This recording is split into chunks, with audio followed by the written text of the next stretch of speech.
21শে November Ali Hasan Mohammad মুজাহিদ তৎকালীন বাংলাদেশের মন্ত্রী ছিলেন এবং জামাত ইসলামীর সেক্রেটারি জেনারেল ছিলেন। তারও ফাঁসির রায় হয়, কিন্তু তার ফাঁসির রায়ে গোটা দেশ ফিটে পড়েছিল। সাইদি সাহেবের রায়ের কারণে গোটা দেশ ফিটে পড়েছিল। আর এত বড় একটা দলের এত বড় একজন সাবেক প্রধানমন্ত্রী, তার রায় হলো, অথচ একটা মানুষ মিছিল বের করলো না। অথচ তার দলের শত শত মানুষ থাকার পরেও কোথাও থেকে আমরা দেখলাম না যে একজন জীবন দেওয়ার জন্য বুক পেতে দিল, আশেখ গুলি করেন আমার বুক পেতে দিলাম। অথচ যেই দিন কোরআনের পাখি আল্লামা দেলোয়ার হোসেন সাঈদীর ফাঁসির রায় ঘোষণা করা হয়, পরক্ষণে পরের দিনই মানুষ তৌহিদি জনতা নেমে পড়ে এবং একই দিনে শুধুমাত্র ওই দিনে 17 জন ভাইকে বন্দুকের গুলি দিয়ে তাদেরকে হত্যা করা হয়। 2-3 দিন কয়েকদিনের ব্যবধানে 147 জন তৌহিদি জনতাকে হত্যা করা হয়। মানুষ ভুলে গেছে? মানুষ ভুলে গেছে? রক্ত এত সহজ, এত সস্তা। আল্লামা দেলোয়ার হোসেন সাঈদী যতগুলো কথা বলেছেন, ওনার একটা বক্তব্যে প্রথমে 2009 সালের সর্বশেষ যে মাহফিল, সেই মাহফিলে উনি বক্তব্য রেখেছিলেন, আমি এই রেসকোর্স ময়দান থেকে ঘোষণা দিচ্ছি, আমি সাঈদী বলে যাচ্ছি যে আগামী দিনে আমি দেখতে পাচ্ছি বাংলাদেশের পূর্ব আকাশে, পূর্ব গগনে এমন ঘন কালো মেঘ উদিত হয়েছে যার সুবে সাদিক হওয়া কঠিন। আমরা হারে হারে তা টের পেয়েছি। 17টি বছরে সত্যি সত্যি সেই সুবে সাদিকে আমরা দেখা পাই নাই। শেষ পর্যন্ত এই জুলুমবাজকে, এই স্বৈরাচারকে আমাদেরকে আন্দোলনের মাধ্যমে কিন্তু জীবন দিয়ে, রক্ত দিয়ে কিন্তু বিদায় করতে হয়েছে। সম্মানিত ভাইরা, আমরা কি চাই বারবার সেই স্বৈরাচার ফিরে আসুক? আমরা কখনোই চাই না। আমরা এই দেশের 53-54 বছর স্বাধীনতার বয়সে আমরা চেয়েছি, যেই মানুষগুলো সকলেই চেয়েছে আমরা সুখের শান্তিতে আমরা বসবাস করব।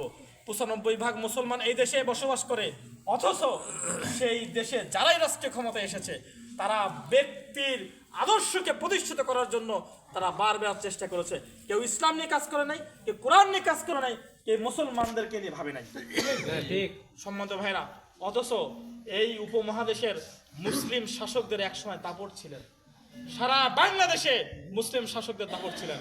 আপনারা আরো জানেন যে আশারে মুবাশশারা 10 জন যে সাহাবী ছিলেন, 10 জনের 4 জন ছিল কিন্তু ইসলামের 4 জন খলিফা ছিলেন, জানেন না?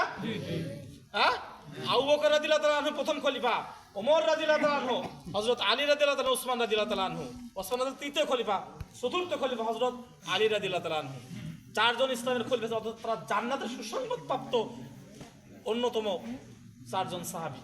সম্মানিত ভাইরা, এবং রাসূল সাল্লাল্লাহু আলাইহি ওয়াসাল্লাম নিজেও রাষ্ট্রপ্রধান, রাষ্ট্রনায়ক ছিলেন।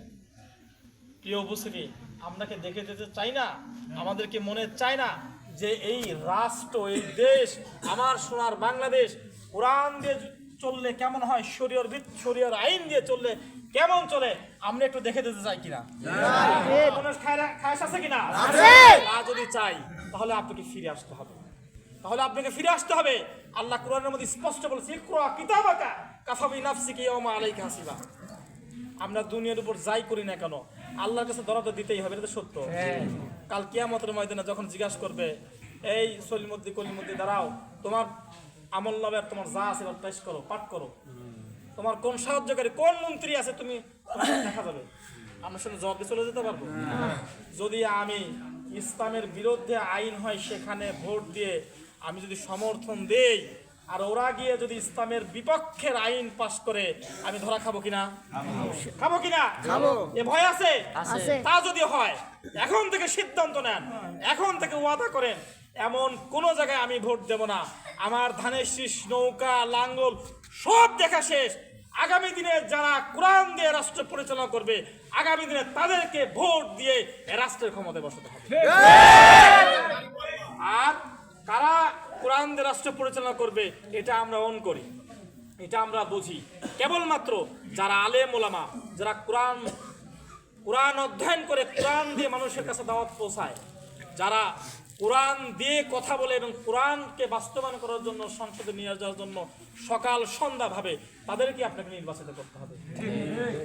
তা যদি হয় তাহলে মৌলানা আলী আসগরের বিকল্প এখানে আর কেউ নেই।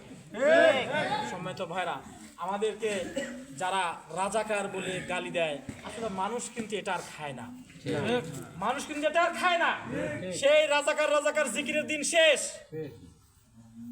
মানুষ 30 লক্ষ শহীদ হয়েছে, মানুষ জীবন দিয়েছে, স্বাধীনতা অর্জন করেছে, এই মানে রাজাকার করার জন্য নয়। যারা শহীদ হয়েছে, জীবন দিয়েছে, তারা দেশকে ভালোবেসেই জীবন দিয়েছে। আর এই স্বাধীনতার কথা বলে যারা জিকির করে দেশকে বিক্রি করার ষড়যন্ত্র করেছে, আমরা দেখছি বারবার সর্বশেষ আলেম ওলামারা এই দেশকে রক্ষা করার জন্য সংগ্রাম করেছে, ইসলামপন্থীরাই সংগ্রাম করেছে। সম্মানিত ভাইরা, মৌলানা আব্দুল হামিদ খান ভাসানী তিনি কিন্তু মুসলিম লীগের প্রতিষ্ঠাতা সভাপতি ছিলেন। যেই মৌলানা আব্দুল হামিদ খান ভাসানীর কাছ থেকে ছিনিয়ে নিয়ে তাকে সরাই দিয়ে শেখ মুজিবুর রহমান আওয়ামী লীগ গঠন করে সেই 69-70 নির্বাচনে আপনি নির্বাচিত হয়েছিলেন। সম্মানিত ভাইরা, আমি আমার লম্বা বক্তব্য নিতে চাই না, আমি আপনার শুধু